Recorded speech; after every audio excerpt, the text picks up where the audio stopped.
भिवानी पहुंचे हरियाणा के कृषि मंत्री जेपी दलाल ने अडानी के शेयर मार्केट को लेकर और बजट को लेकर वही रामदेव का मुसलमानों के प्रति जो बयान दिया गया था उसको लेकर अपनी राय रखी।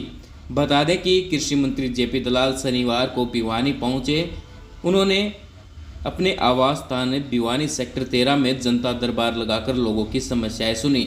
इस दौरान पत्रकारों से बातचीत करते हुए उन्होंने सबसे पहले केंद्र सरकार द्वारा जारी किए गए बजट को सराहनीय बताया और कहा कि आने वाले समय में देश हित में इस बजट का फायदा होगा।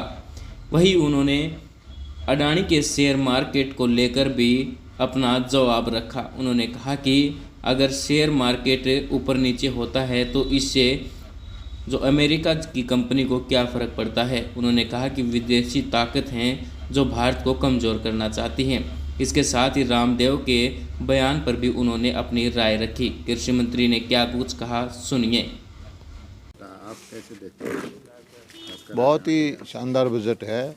सबसे अच्छी बात तो ये है कि जो वेतनभोगी लोग थे वो कहते थे कि महंगाई बढ़ गई है और हमारी लिमिट नहीं बढ़ी, तो 5 लाख से बढ़ा करके 7 लाख तक टैक्स फ्री हो गया एक तरह से वार्षिक आय वाला, और 13 लाख की आय वाले को भी लगभग 40-1 हज़ार रुपये साल का टैक्स है, 3-4% का टैक्स आता है। तो इससे मध्यम वर्ग जो है, वेतनभोगी लोग बहुत खुश हैं, और किसान वर्ग है उसको भी बहुत सारी चीज़ें दी है।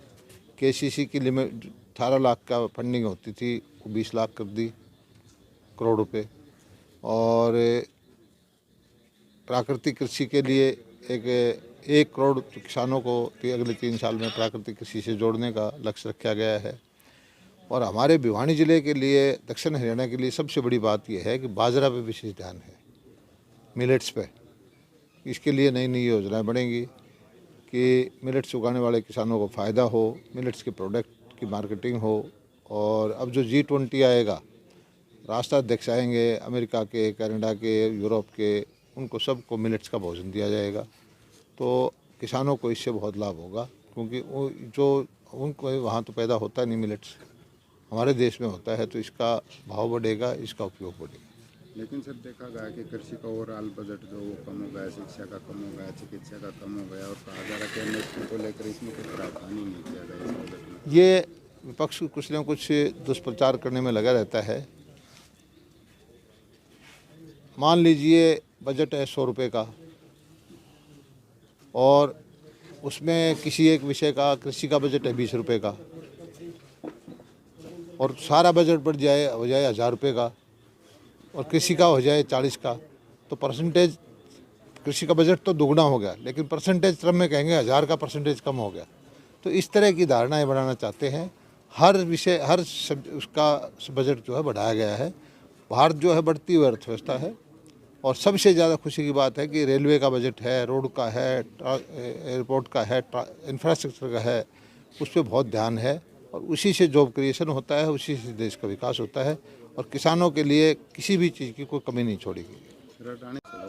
लोकसभा या राज्यसभा में विवाद खड़ा हो रहा है, विपक्ष इसको सरकार से जोड़कर चल रहा है कि सरकार के सहयोग से ये सब हुआ है। जब भी कोई चुनाव नज़दीक आते हैं, ये चुनाव का साल है, इसमें 8-9 प्रदेशों में चुनाव होने हैं, विपक्षी पार्टियाँ किसी विदेशी ताकतों से मिलकर के भ्रम फैलाने की कोशिश करते हैं। इससे पहले भी उन्होंने भ्रम फैलाया था राफेल के बारे में, कभी उन्होंने सबूत मांगे थे सर्जिकल स्ट्राइक पर। अब वो कह रहे हैं कि ये अदानी का शेयर में कुछ गड़बड़ है। अब अदानी के शेयर में गड़बड़ है तो अमेरिका की कंपनी को क्या तकलीफ़ है? ये सब हमारी सरकार को अस्थिर करने का, हमारी इकोनॉमी एकदम से 5वें नंबर पर आ गई है, और सबको ये है कि भाई अगले 5-4 साल में तीसरे नंबर पर आ जाएगी। ये इस तरह की ताकतें हैं जो देश को आगे बढ़ने से रोकना चाहती हैं। और किसी की कोई गलत किया होगा तो हमारे देश में सुप्रीम कोर्ट है, कानून है, यहाँ न्यायालय है, यहाँ कार्रवाई करेंगे। लेकिन उसी को लेकर विपक्ष कह रहा है कि ईडी अब कहाँ है, सीबीआई कहाँ है, इनकम टैक्स कहाँ है, इसके भी सवाल उठाए जा रहे हैं। नहीं तो कोई चीज़ दिखे ना, उसमें देखे दें, कोई चीज़ बताएं क्या क्या अनियमितता है। शेयर मार्केट तो ऊपर नीचे होती ही रहती है, अनियमितता है तो को बताएं। पीएम नरेंद्र मोदी ने कार्यकारिणी की समिति में कहा था कि मुस्लिमों के खिलाफ कोई कुछ नहीं बोलेगा, उनसे कोई परहेज नहीं हुआ। लेकिन बीजेपी को सबसे ज़्यादा सपोर्ट करने वाले बाबा रामदेव ने मुस्लिमों को लेकर बहुत बुरा कहा 2 रोज़ पहले। बाबा का अपना काम है, बाबा बीजेपी के मेंबर नहीं है, बाबा कोई राजनीति में चुनाव लड़ने वाले आदमी नहीं है। इस देश में अलग अलग 130-35 करोड़ लोग हैं, कौन क्या बोलता है उसका बोलने का अधिकार सभी को है।